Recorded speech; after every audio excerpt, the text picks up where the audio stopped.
Hi everyone, this is Jim. Welcome to this Blitz chess postmortem, a postmortem of my Blitz game number 265. I was white here, kicked off with e4, and my opponent played c5, the Sicilian, and we get into the main line of the Sicilian, the Najdorf. So d6, d4, the open Sicilian, takes, knight f6 attacking the e-pawn, knight c3 defending, and now a6. So this is a Najdorf, and I play the old main line, bishop g5. There are many other moves here. Bishop e3 and f3 is kind of the modern way to play it, most common way to play these days.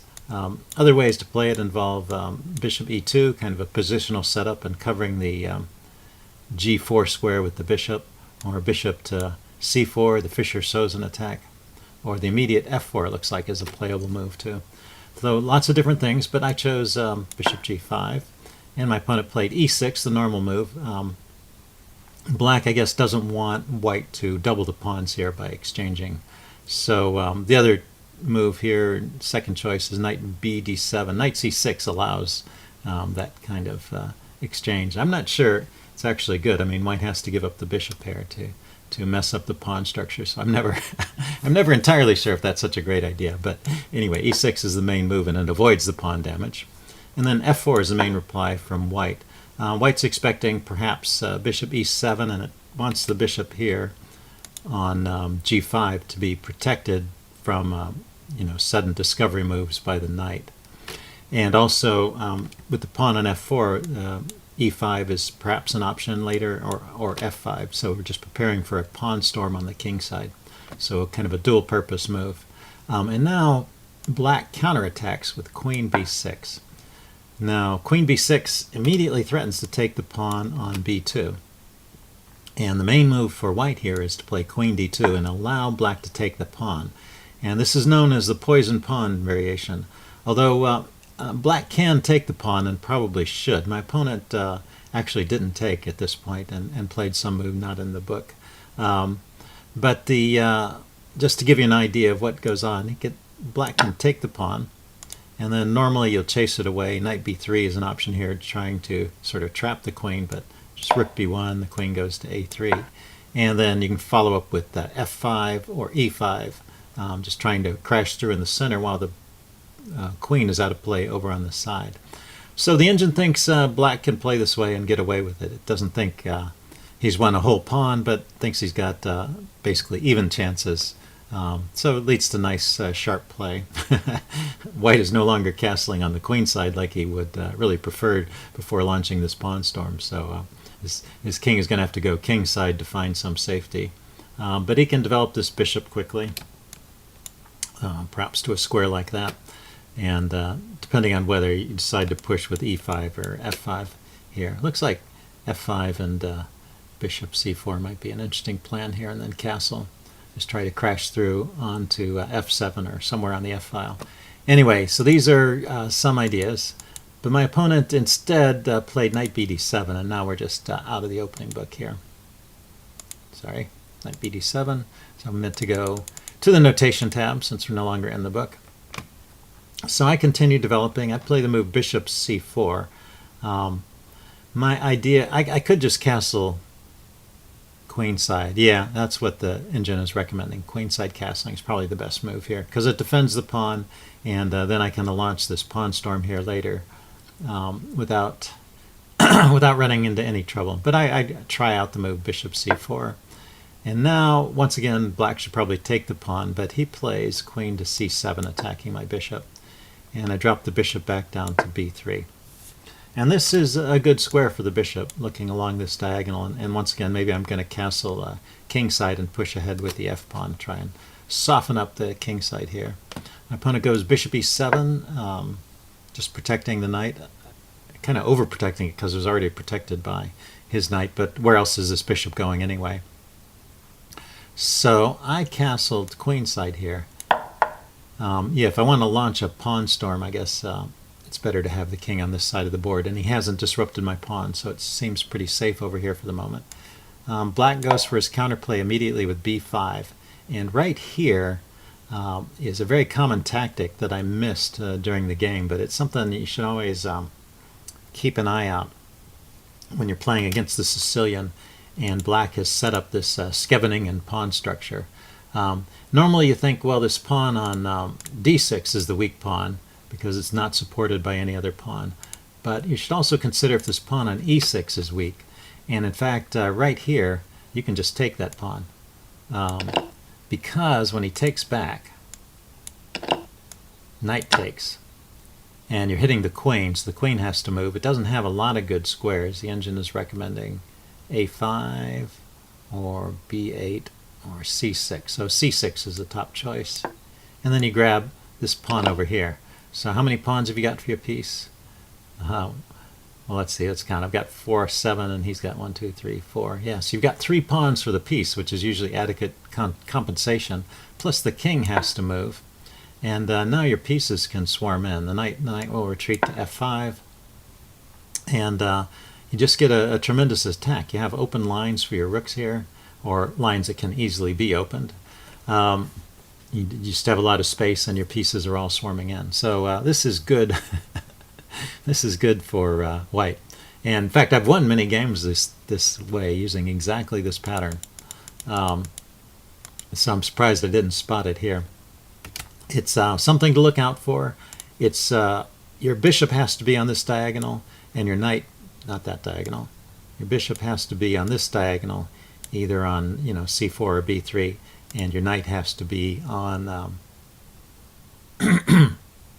and your knight has to be on d4. So these are the key pieces on your side. And the other key point here is the bishop is blocked from defending that pawn by the knight here. So the other way the situation can arise is, say if the knight were developed normally, sometimes the bishop comes out to b7 and leaves this pawn undefended by any piece. So yeah, you pick up 2 pawns immediately by sacrificing there, and then because of the tempo on the queen, you get a 3rd pawn over here, and you dislodge black's king. So a great tactic to play whenever you get the chance.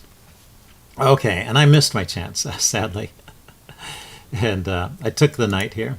I was just thinking about pressure on my e-pawn and whether I could push ahead with e4. I completely had forgotten about that. No, I just was not thinking about that tactic. Okay, so the game goes on, and it's pretty even now. Maybe a little better for black even. And I push ahead with my attack. I finally get in the move e5 and dislodge the knight. But yeah, I guess I was worried because at any moment here, black is threatening to push b4 and chase my knight away. So I was going to lose control of the e4 square. So I was trying to push ahead and disrupt his pieces before that happened. And he played g6, which I thought maybe would open up some opportunities for the knight here on the dark squares. But the way the game turned out, okay, we're all just pushing forward. Black, of course, is getting his pawn storm going on my king side. So typical double-edged position in the Sicilian, where both sides are attacking. And I'm holding on here, but black has slowly been gaining ground here. You see now the engine really prefers black's position by quite a lot. There's an uncomfortable pin here, and at this point I decide to just give up the exchange. Looks like the engine prefers bishop takes a4, but I went ahead and played this way. Knight takes a4, bishop takes e1, rook takes e1, just trying to get some more activity. And of course the other idea too is that if the attack fails and all the pieces get traded off, these 2 pawns over here can be great compensation in the endgame for being down the exchange. So they're connected and they're passed, and so they have a lot of long-term potential. But I have to survive the middle game to get to that point. And my opponent is just playing some good strong moves here, attacking my pieces, chasing them around, and I try to counterattack, bring my knight out, push on with g4. I finally realize I need this move g4 to support h5. He's got his knight here in a pretty good defensive position. He attacks my knight, and I gets chased back. But then I do push on with g5. And I thought, I was starting to feel a little bit optimistic because with that pawn push, at least I opened up this diagonal, which could be dangerous. But my opponent spots the danger and plays this very good move, queen c4, covering these 2 squares where my queen could hop on and threaten.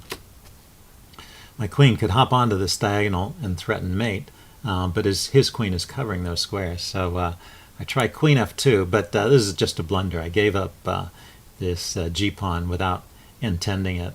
So I could play on with bishop d3. Okay, bishop d3. And his queen needs to go somewhere, say queen a4 or queen b4.